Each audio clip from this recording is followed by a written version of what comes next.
হঠাৎ করে কেন পাকিস্তানের বিরুদ্ধে আমেরিকা বিষোদ্গার করছে?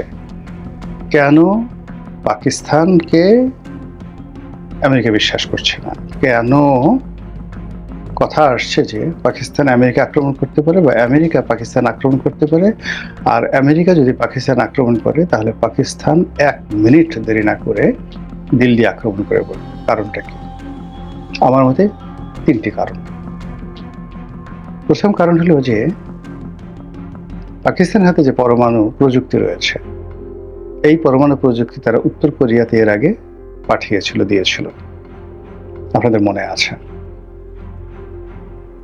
এখন আমেরিকার সন্দেহ হচ্ছে যে পাকিস্তান তার এই পরমাণু প্রযুক্তি এবং তার যে ইউরেনিয়াম, এগুলো চড়া মূল্যে তেলের বিনিময়ে তারা ইরানকে দিয়েছে। আদারওয়াইজ অন্য কোনো কারণ থাকতে পারে না রাতারাতি এইভাবে পাকিস্তানের বিরুদ্ধে যাও। নাম্বার 1। নাম্বার 2 হলো যে এই মুহূর্তে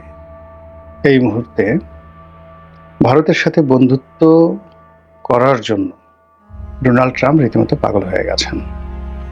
সেক্ষেত্রে পাকিস্তানের সাথে সম্পর্ক শিথিল করা বা সেই সম্পর্ক একটি শীতল করার পরিবর্তে উষ্ণ করার পরিবর্তে সেই সম্পর্কের মধ্যে বরফ জমিয়ে দেওয়ার জন্য দিল্লির পক্ষ থেকে কোনো চাপ থাকতে পারে, সেটাও হতে পারে। আর থার্ড হলো ইরান আমেরিকা যুদ্ধ এবং পাকিস্তান আফগান যুদ্ধ। এই যুদ্ধে আমেরিকা যেভাবে পাকিস্তানের কাছ থেকে সহযোগিতা চেয়েছিল, সেই সহযোগিতা পাকিস্তান সম্ভবত করতে পারছে না।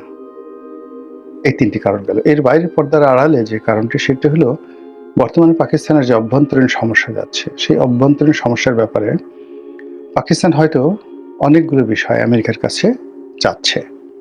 অনেকগুলো বিষয় আমেরিকার গ্রিন সিগন্যাল তাদের প্রয়োজন। সেই বিষয়গুলো আমেরিকা তাদেরকে ঝুলাচ্ছে।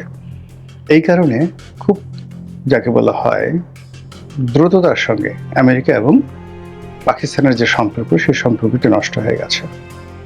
আর এই সম্পর্ক নষ্ট হওয়ার যে ধারাবাহিকতা, এটা যদি চলতে থাকে, বিশেষ করে ইরান যুদ্ধে যদি আমেরিকা পরাজিত হয়, তাহলে পাকিস্তান রীতিমতো অনেকটা স্বাধীন হয়ে পড়বে।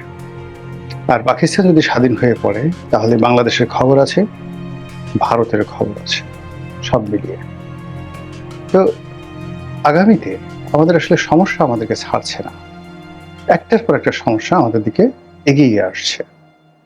এখন সেই সমস্যায় পাকিস্তানের যে হঠাৎ করে বড় হয়ে যাওয়া, অথবা যে ইরানের সঙ্গে পাকিস্তানের সম্পর্কের উন্নতি অবনতি, আমেরিকার সাথে উন্নতি অবনতি, ভারতের সাথে যুদ্ধাবস্থা, সব মিলিয়ে বাংলাদেশের অবস্থা কোথায় দাঁড়াবে, নতুন সরকারের অবস্থা কোথায় গিয়ে পৌঁছবে, আমরা কোন দিকে এগোচ্ছি,